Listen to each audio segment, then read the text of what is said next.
Welcome to the Liberating Greatness Podcast, the show where we explore what it takes to unlock your full potential and make meaningful impact in the world. I'm your host, John Roussot, and today's guest is someone who doesn't just talk about greatness, he lives it. From foster care to NFL, from business struggles to best-selling author, Anthony Trucks has mastered one of life's hardest but most important skills: shifting your identity to match the greatness you're called to live. Through his identity shift methodology, Anthony empowers people to upgrade how they operate so they can elevate every part of their life. He's a former NFL athlete, American Ninja Warrior, speaker, author, and coach. He's a friend and mentor of mine, and I know that he will help us liberate greatness today. In this conversation, you'll hear powerful insights, personal stories, and timeless wisdom to help you lead with vision, live with purpose, and liberate your greatness. Let's dive in. Anthony, welcome to the show. Hey, thank you for having me, man. Hello, everybody. Let's have some fun today. Fantastic. Thank you so much for your heart to serve and to make a positive impact in the world. And so I'm excited for us to dive into some great content today about your methodology, your book, how you're serving in the world. Before we dive in, what's been on your heart and mind lately that you feel called to share with the world? Interesting question. A lot of things. I'm always pondering, thinking, processing. I dive into two parts of my life all the time, which one's professional, right? How do I create things that serve the people that I want to serve in a way that allows me to have a life I want to live, right? I think all of us, we sometimes forego the thought of, you're making money and we go, I don't want to focus on that. Like, no, I don't focus on it, but I do want to do things that make that a byproduct. But if I could do them in the realm of service, gosh, amazing, right? So I love serving people because it creates for me the life that I want to live. And so I'm always focused on how do I do that? What could be better? What do people need? It's the biggest thing. What do people need? And so my heart is always based on how do I find out what people need from the work that I do, obviously. And then how do I serve them with that in a faster way, easier way, smoother way, more reliable way, more consistent way? Other side of the coin is how do I make sure that all those things I'm doing, I realize that's not why I'm doing it. I'm not doing it to be known. I'm not doing it, it sounds funny, to serve. I'm doing it so that I can be present with my family.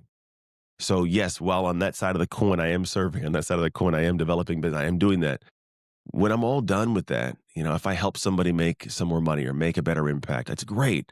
But if I pass away, they're not flying in my funeral, And so for me, I look at it as I do that so I can create a life of feeling like I'm giving back and knowing I'm being a great example for my kids, and also creating the income I need to have time freedom and money freedom to make memories and see my kids in their sports and, be present with my wife when she competes and train myself and like really live a life that's joyous and abundant, not just looks the part, but actually is the part behind the scenes.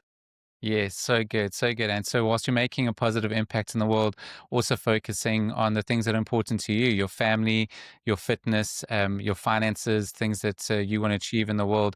And it's the influence and income that you're able to generate through the work that you're doing. That's quite powerful. Yeah, When all you of think us. of Yeah, the that's word, the goal. yeah, and when you think of the word greatness, what does that mean to you personally? Greatness, the elusive thing that we all seek, because you never arrive at it. You have great moments, but I don't know if you achieve greatness. I don't know. It's weird. I think we all have these abilities to choose and what we want to pursue passionately, right? And I think we have moments of greatness. Like we have moments where we achieve the accomplishment, we get the thing, we make the hurrah, get the high five, you finally accomplish it. But I think greatness is it's the efforts. Like I said, is am I doing things daily that arrive at those moments? I don't Mm. think you can't live at the top of the mountain. You live on the steps, going up and going down. There's way more time spent there. So are those steps going up leading to that place? And if that's the case, then while I may not have the moment of experience of greatness, I feel great having made progress. I feel great in pursuit. I feel great that I didn't stay in the same spot today. And so greatness for me is a pursuit all day, every day. I love that. So it's a pursuit. It's not a destination. It's something that you never arrive at, but to have those moments where you feel great and you're doing great things, that's part of what Yeah, greatness means to you. I love that. And I agree. I Yeah. often talk about how greatness. I want to liberate greatness for everyone around me. That's my purpose. That's why I do what I do, because your greatness is your gift that you get to give to the world. So to help you discover that and liberate it so that you can share it with the people around you and that's ongoing. That's never something that we fully ever accomplish in itself. So I I agree. love your Yeah. philosophy around the pursuit there. So take us back a little bit, and tell us, where did shift start? Shift start accidentally as a kid. I think it all happens to us without us knowing it. I think so. We have these moments. I say that shift us, change us, make things move. They're catalyst moments, and I believe they happen one of two ways. One way is on demand. I choose to do it when I lean in. I think that's less of the commonplace. I think most of it's when crap hits the fan. So it's on demand or when crap hits the fan, and most of the time, Mm, crap hits the fan. Things go crazy. It wasn't expected. I got to find a way to navigate this. And so for me, as a kid, I was given in foster care at a young age. Pretty much my mom didn't want me or my siblings. We got cast off in this world that wasn't nice to us in any way, complete opposite, in fact. And I had to navigate these things. And so for me, it started as young as 3 years old. But, life always throws these things at you. And I also think that we sometimes look at like when shift happens, those big moments, we look at those moments as like those are the main big ones. And I go, I don't think it was huge. Some are obviously huge, but I think sometimes it's because it's it's heavier than the strength I have to manage it. mm, And what I mean by that is throughout my life, I've had different things happen. When I was younger, it was really hard. I had to figure out who I was in this crazy world, and I'm the only black kid in an all-white family, and we're very poor growing up, and I didn't have a sense of self or confidence or know who I was or what was possible. I was, becoming a statistic probably. And at a certain point, I navigated things differently. And so, if fast forward from 3 to 14, I get adopted. Life's better. 14 to say 24, I've gone through a lot. I've gone through high school, college, have a kid, met my dad. I'm now in the NFL. It's a whole different 8 wow. years. That little window, life Mm, takes off. And then when I leave the NFL, I get faced with another problem of marriage falling apart, having to get remarried, and all these craziness. But I do say this: at this point in my life, I don't believe I have a shortage of potential moments that could shift me, but I have different strength for the moments. So mm, when things fall apart or they go crazy, what could be somebody else's very prominent moment of a major shift, for me, I go, "Oh, that was just Monday morning." And wow. it's not to Yeah. diminish it for the person. It's not to say that there's, oh, you suck. No, no, I'm just saying I faced things at a young enough age to where I built the muscles that when life brought a heavier problem later, I was strong enough to manage it. So it didn't stand out as such a huge issue nowadays. So these shifts happen Mm, for all of us. They happen at different times. And a lot of them happen when crap hits the fan. But how you respond to it, how you show up and give great effort in the moments that it requires determines whether or not later on a similar shift has the same effect. so how you show up in the moments. And I remember hearing your story for the first time. You spoke at Brenner Burchard's influencer conference in Yeah. San Diego in 2019, and you and I had met in the gym earlier that day. I just completed my, first Spartan trifecta, knowing that you were a Spartan. I, connected with you, and we started chatting. We found shared identity as Spartans.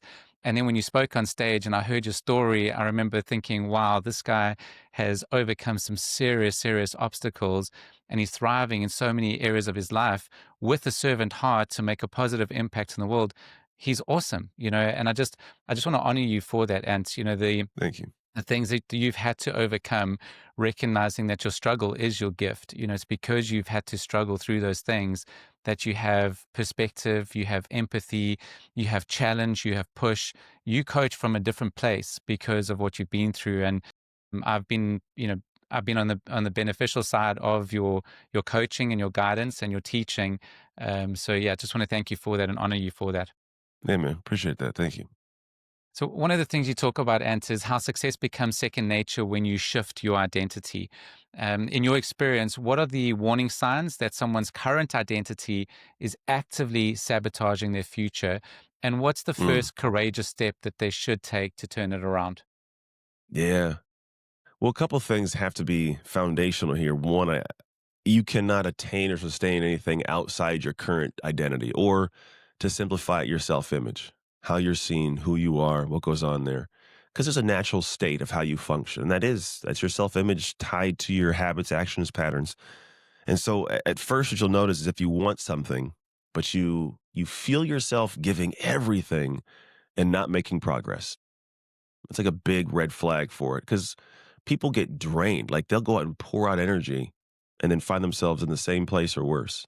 They go, man, I've tried everything. It's just not for me. I go, no, no, no, it's not. It's just the boundaries of your capabilities and possibilities.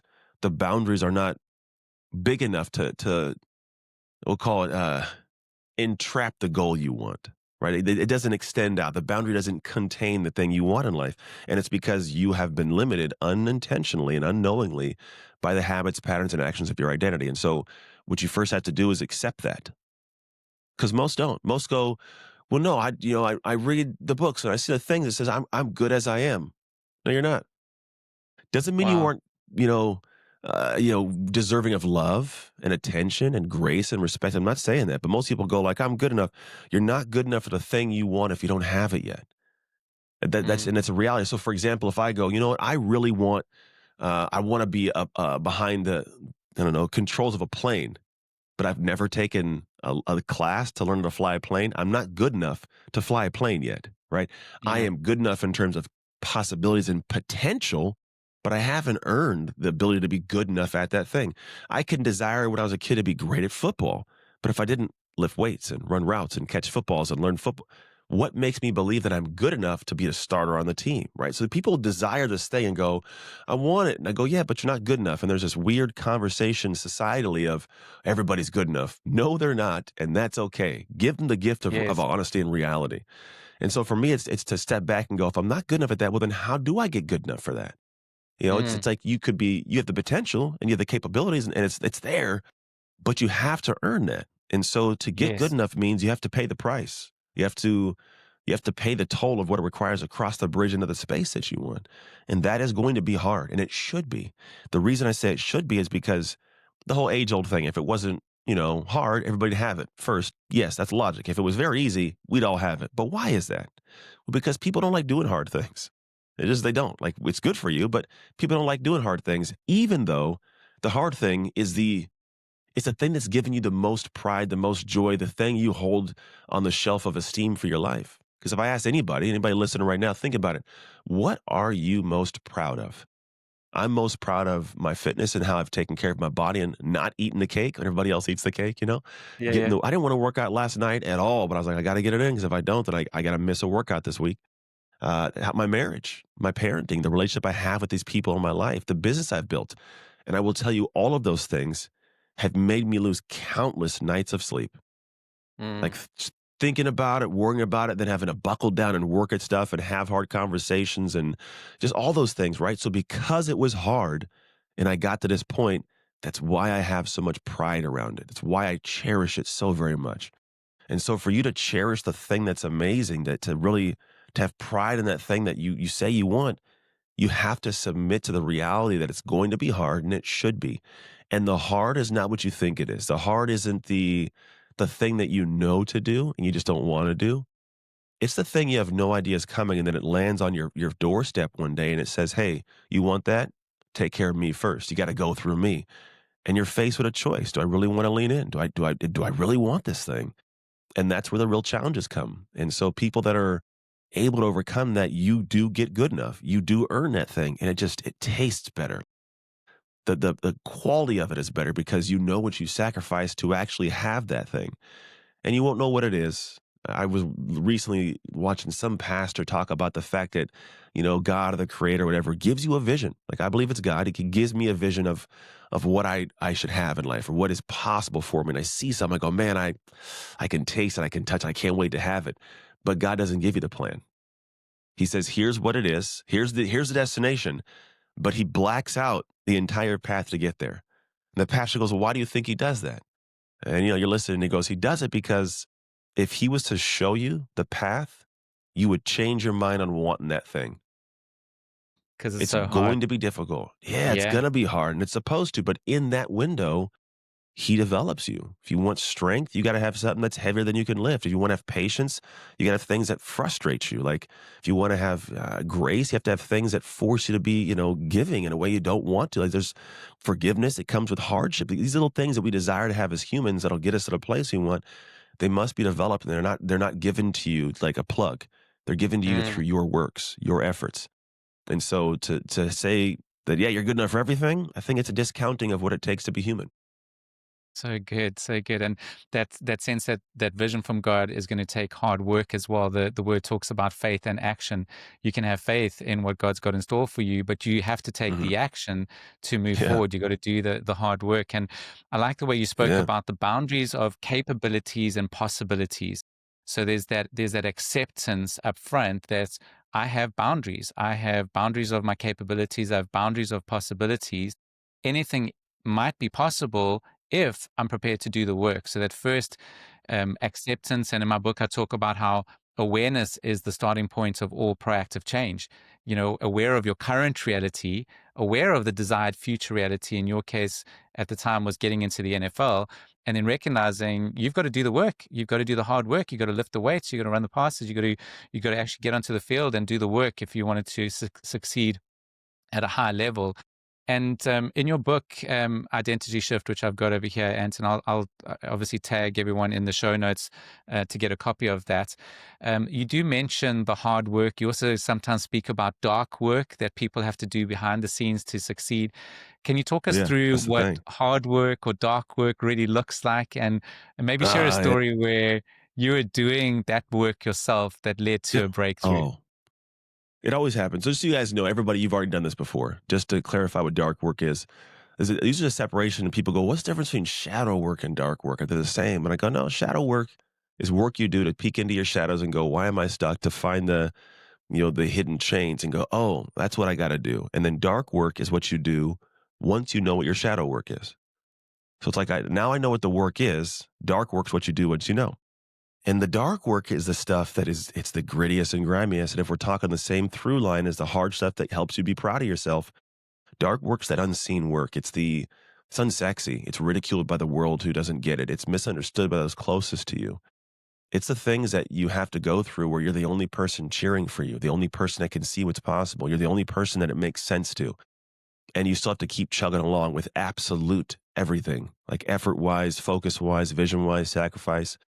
Anyone to accomplish something great, you'll see it in the autobiographies and the stories. Everybody who is someone that we know in some accolade space, they've done this dark work. There's Yeah, no one that gets to miss this. And so all of us think that these things are special and you got to be unique. And I go, no, you just have to be one of the unique ones willing to do the dark work. yeah, And what it looks like is different. It's not clear. Like if I was to ask somebody right now what's your dark work, they're not going to know. And I know that, and that's okay. Because what we do is we look at a lack. We look at the space of, hey, I want this, I don't have this, I just see a gap. And I call it an mm, identity gap. And here's why I call it an identity gap. We anchored earlier that in order to have something, you must become the kind of person that has that. If your boundary is too small to contain what you want, you have to expand the boundary of your self-image, of your identity. And when you expand that boundary, you can have that thing because now the things you'll be doing, habit, pattern, action, bring that closer to you. So we have to close your identity gaps. That's what dark work does. And you have to actually find out where the areas of your life are lacking, where the gaps exist. And there's a lot of them. We've honed them into 10 specific ones that we noticed. It's faith, family, health, friends, and emotional control. We call it roots. And then fruits. So roots and fruits. Roots of a tree ground you that produce great fruits. Producing the fruits is going to be career, education, finances, escape, like seeing the world, and then your purpose. And so in these areas, what you do is you step back and go, all right, I feel this gap. I want this house, this car, this money, this relationship. Great, you want that. But you don't have the identity traits to have that yet. You're not exhibiting or eliciting the actions to have that. So we have to expand the boundaries so the things that you have to do feel like they're who you are to do them. And so you build into it little by little. And that is the work that is unseen, unsexy, but you have to first be able to look and go, well, what's affecting that? If I want to have a great relationship, is my health affecting that? Because maybe I'm out of shape, and so I get tired, so I get short with people, and I'm angry quick, and so the relationship is hurting. Is it because let's say it's going to be your family? Like, well, let's say it's your friends, right? Friendships wise, well, because I don't make the money I want, I'm always working, so I have no time to build friendships, so I don't have the connection there outside the family, so that's affected, right? These things you don't notice, they affect other little pieces. The goal is to step back and look at them and go, gosh, this is where I need to have some work done. And then you'll be presented with different things actionably you have to do that will twist your stomach up with difficulty. Not Mm. even just physical, like it'll be an emotional thing. It'll be a mental anguish you have to do of something you've never done before. But what happens is you do it the first day, and it doesn't feel like you the first day. It feels like a complete different person, completely out of Uncomfortable. character, you Yeah. know? And you do it again. You do it again. And it ain't like the third day, it's like the third month that all of a sudden you wake up and go, oh, shoot, I'm the kind of guy or kind of girl that does that now. And now Mm. you start Mm. noticing things around you change. You notice this thing that was hard to do, getting up every day and just, eating breakfast and going for a run. Now it's hard to get up and not do that. Like you feel compelled to. It's who you are to do this run every morning now. And then you start Yes. noticing, well, because I'm running, I'm eating better. So I'm going to different places and I've met some cool people. I've developed some different friendships of people that have cool hobbies and I'm more confident. I'm also more focused. So now my work is better. Because my work is better, I'm producing more money and I can have more time, better experiences with my family who I'm no longer being short with because I have more energy. Right? Mm. It's these little nuances that nobody's paying attention to that really affect everything. What it took was you every single day waking up going, I have zero desire or drive to get this running. I do not want to do this. God, but the shoes get on, you lace them up, you open the door. You don't even want to walk out the door, but you find yourself out the door closed, and you're like, well, I'm already out here. Might as well start running. So you run, and then the run's done, and then you're on with the day. And at first it sucks. And then a little by little, like now it's like, okay, morning's up. Oh, yeah, that one album, I wanted to listen to that one album. Let me put the headphones in. You're not even thinking about, I don't want to run. You're looking forward to listening to the music you want to listen to. Or you're like, hey, it's Wednesday. I know every Wednesday that little, I get to see that ferry cross the thing. And I love to see the people, like something. You find little nuggets within life that you didn't know you were missing when you weren't running. And so now, like, you do these things, and that brings to the point where now it's an actual joy to do this thing you hated to do before. But that's Amazing. a dark work experience that's different from everybody. And you miss it probably.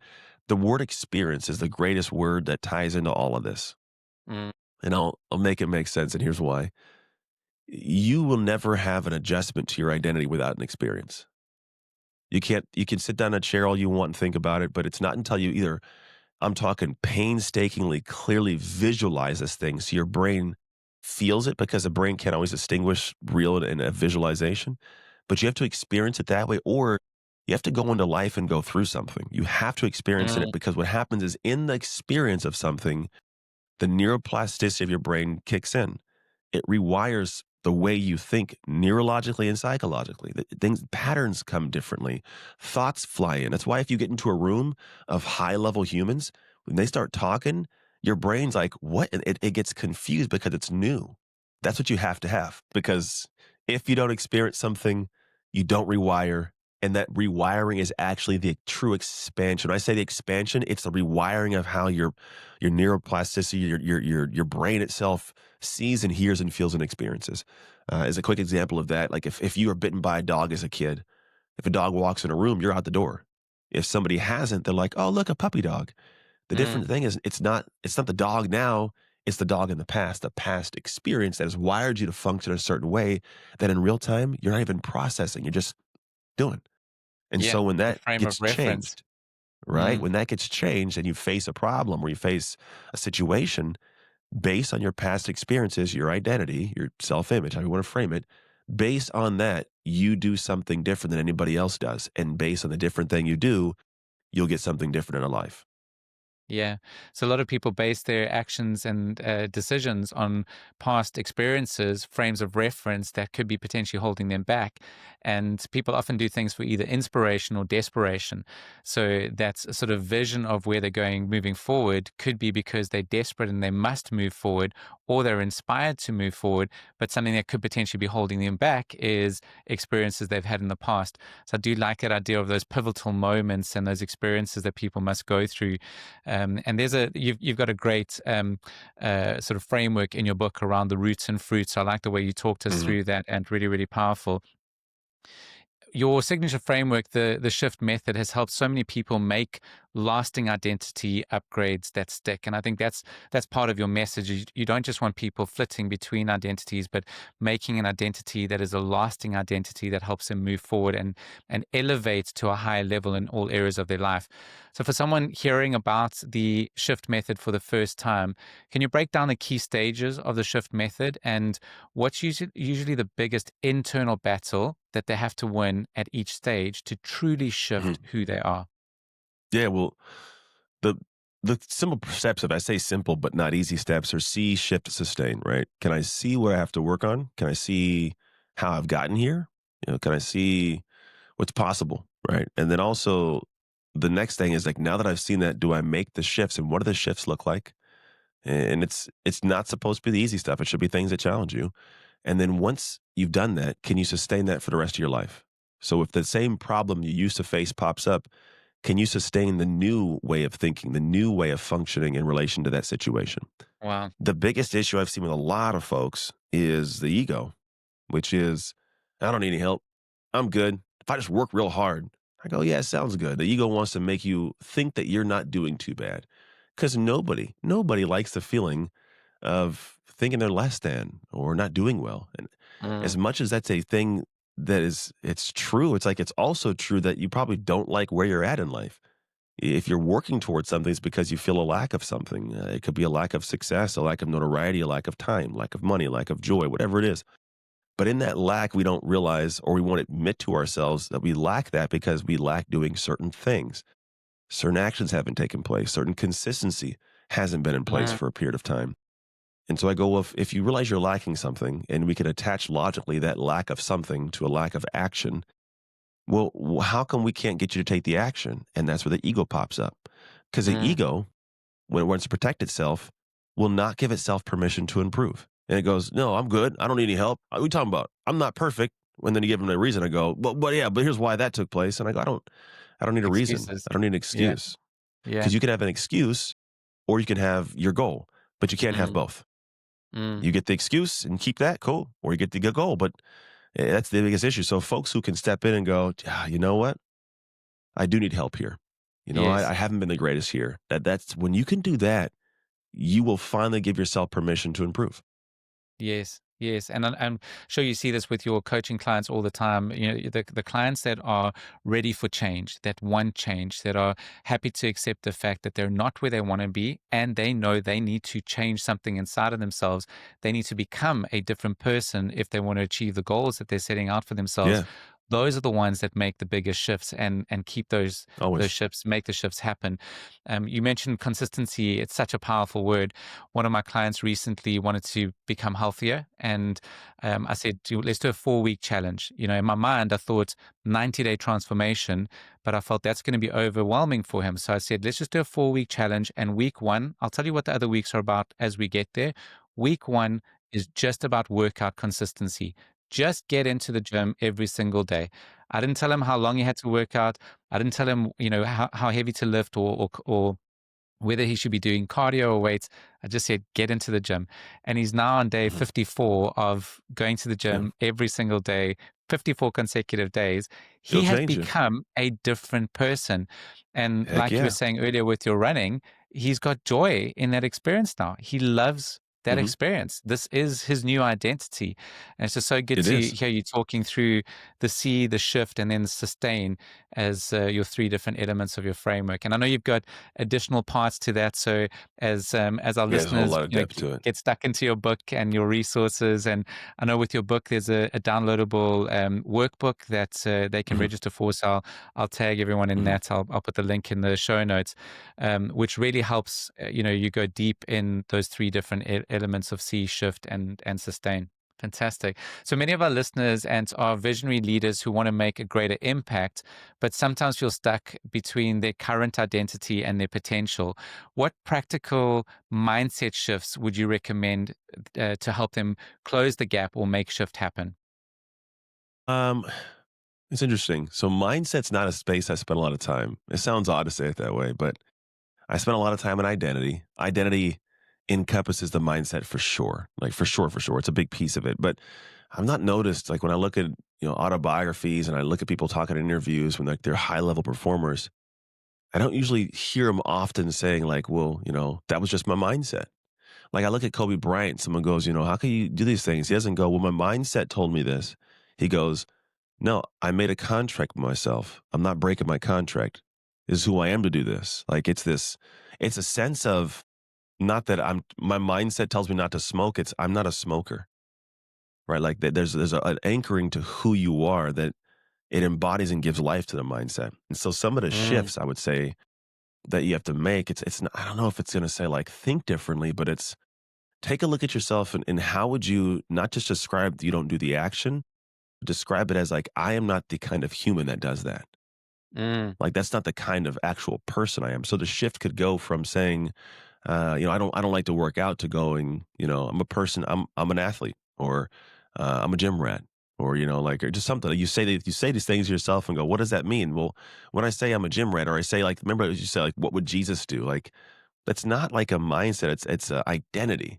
There's a sense yes. of who Jesus is and what he does. And so when you know the identity, you can kind of get an idea of what the thought process or the mindset might be. So, for example, what I tell people to do is go take a look at where you have a lack in life. What's a space and area you want to improve? Who is somebody you've seen? Could be a famous person, could be a colleague, could be the neighbor, right? And you see them doing something that you're inspired by. Like it looks cool. I like what they got going on. I want you to start thinking about in the moments whenever that pops up. Go, what would that person do here? Because while you may not 100% know them or know what's going on, you could probably pattern to think how they would respond to the situation. And here's an example. We all know who The Rock is. He's a world famous actor. Yeah. Yeah. Well, actually, I found some people who don't know him, by the way. It's very weird to me. I Really? was like, all right. Yeah, it was very interesting. Like The Rock, like, who's that? I'm like, no, you're playing, right? They're like, no, who's The Rock? Yeah. That's crazy. So let's say that you have a conversation yourself, go, I want to get in shape. And getting in shape means I got to get up every day and get the run and the workout. Well, if I want to identify at the level of consistency and discipline The Rock does with his workouts to be in shape he's in, Mm, you have to ask yourself, but I don't want to work out. What would The Rock do? Not what's The Rock's mindset right now. It's like, what would The Rock do? Would he get the workout in? Jabroni, you get up and get that work in. You know what I'm saying? He'd yeah. get up and get that Yeah. workout in. So now what happens if I want to identify like that person in that area, I have an idea of what they do. That's what I do. And Mm, I don't try to talk myself out of it.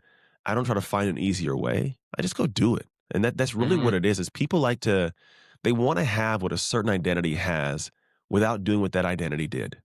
It's so yes. weird. It doesn't Mm, logically make sense. But emotionally, they're trying to avoid the pain. And that's the mm, problem. Stop avoiding the pain, lean into what it is and go. And so the first shifts are going to be, what do you want? What kind of identity has that? Who has that identity? And then how could you, in the moments when you're having to move towards it, how could you ask yourself, what would that identity do? Whatever that yes. response is, you do it. Don't ask, what do I want to do? What would they do? And then, okay, they do that. Gah, I guess I got to do that. That's And that powerful. will slowly move you there. Yeah, that's powerful, and I think the power comes in recognizing the identity has beliefs, has attitudes, behaviors, habits that serve that identity. So it's not about what's my goal. I want an athletic build, or I want to be an athlete. No, if I am an athlete, if I behave like an athlete, I've got to do the things that athletes do, and that's Hmm. nourish my body, get good sleep, get exercise, just take care of, all the daily disciplines that build up to, weekly, monthly, annual success.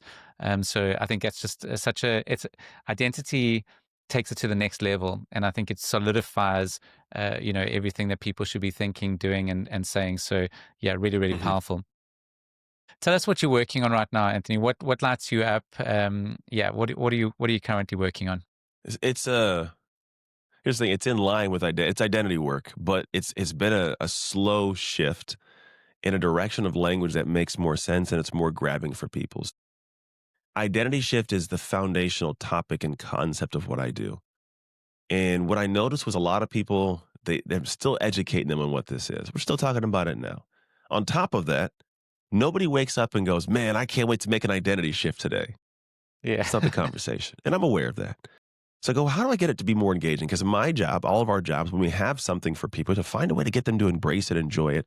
You can't create a desire for somebody. They have a desire for what they want. what I can do is be a clear, cleaner, more powerful, easier way to get that. And so I say all that to say what I'm working on is a concept called dark work. Mm. The same destination. The destination is to shift your identity. We just started putting better language around it.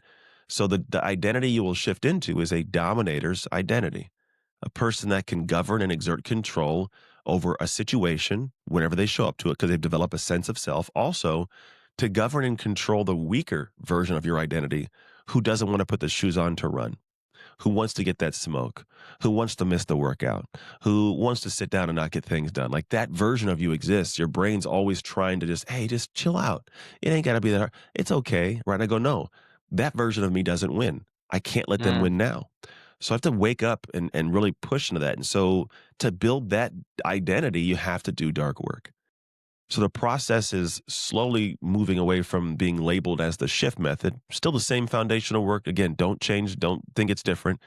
It's just a different name on top of it. It's saying, hey, we're going to repackage Pepsi. It's a different logo. But the same Yeah. thing is it's about doing that work that is going to be shifting into saying, but we're calling it dark work because it is that unsexy, undesirable work you do that is in the dark that no one's cheering for you, nobody's clapping for. But that's the work that does two things. One, it develops the skills you need and helps you attain the thing you want.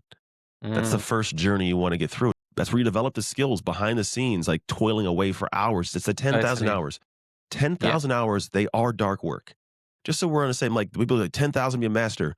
That's dark work, man. That's why the people we know that we didn't know 10 years ago, like let's think about this, the Wim Hof and the ice method, the David Goggins. Nobody knew they didn't know who this guy was a decade plus ago. Like, Just he's doing quietly dark getting on work. with it. Yeah.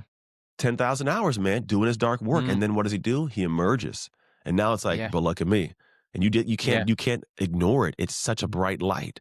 And so the dark work's the stuff that you have to do. And so for us, it's just putting that label around it to where people go, ooh, there's a sexiness to it now. There's a little Mm. bit of a patina of like, this is cool. And essentially the idea is to get people to fall back in love with the lack of needing immediate gratification, Mm. with the desire to feel better about themselves, not from external, but internal. Because if I can get to the point where I get everybody to love themselves, have this internal monster, like I love me. I didn't always love me. I hated me for a good chunk of time, but I love me. And the only reason I love me is because I did the dark work. I sacrificed. I poured in. I know what I've done to earn what I have. And so and when I love me, I have something in that can come out because whatever's in is the only thing that's going to come out. So if I want to give love and grace and joy, but I have none inside, well, where's that going to come from? But Yeah. if I've done these things, I've sacrificed, I've built me, then when I go out to the world, I can create something great for the world. Amazing, amazing. And that dark work, it's almost like undercover, secret behind the scenes. It's what happens behind closed doors, which is quite powerful. The 10,000 hours, all the work that gets done. The greats will tell you, Kobe Bryant, you mentioned him earlier, and he often used to say that if he was working out 4 times a day, spending, 4 2-hour sessions, he was, 4 times ahead of everyone that was only doing one practice session a day. So come season, nobody Mhm. could catch him because he was so far ahead. And same Yeah. with David Goggins, everyone that you mentioned there, that dark work that happens behind the scenes. Powerful, powerful conversations. I'm excited about you bringing dark work into the world and what you're going to launch behind that. And so keep us posted so we can support you in doing that. If you could leave our listeners with one action that they can take today to make shift happen, to do that dark work and liberate their own greatness, what would it be? Uh, Man, here's what I would say. The first thing to do is go out in the world and ask people around you a simple question that'll inform you of some areas to do dark work. And the question is this: Mm. if you could adjust or shift one thing about how I function to help me get what I've said I want faster, what would that be? Because a lot of people, they hear you talk about the goals you want. They hear you talk about the ideas and aspirations. And they typically know by watching you whether you're moving towards it or not. And so what Wow. I'd recommend to people is to step in and go like, hey, for the first time I can tell you something. You're not going to bite my head off. Please tell me. Mm. Here's what it is. But if you can Yeah. open your head and your ears to the people around you that have seen you and hear you, but just don't feel like having an argument, they'll usually give you some good insights. Not everybody, obviously ask those who you respect and who respect you, but you'll get Yes. some insights of what you need to work on. And you'll be Mm, usually confronted with something that tests your emotional gauge of who you are. It's going to definitely make your ego want to raise up, but don't reply with a rebuttal or a justification or anything. Just go, okay, thank you. And then really just spend a couple of days digesting it, letting it settle in, and make a logical, non-emotional decision. Like, is there validity to it? And if it is, I now know what I can work on. So getting perspective from others around what shifts you need to make, that's quite powerful. And then obviously that kicks into the acceptance, the awareness, and that decision that you make on a new identity that you want to take on and what's required for you to get there. That, your shift framework, see, shift, sustain, and doing the dark work to get there. Really powerful. Hmm. Amazing. Well, what a great session. And to all our listeners today, thank you so much for joining us for today's episode of Liberating Greatness. A huge thank you to Anthony for sharing your heart, your wisdom, and your journey with us. And you always add such great value. And I can't wait for our listeners to get some of your resources. So if you loved this conversation today, make sure to subscribe, leave a review, and share it with someone you know who's ready to step into their greatness. You can connect with Anthony at www.anthonytrucks.com.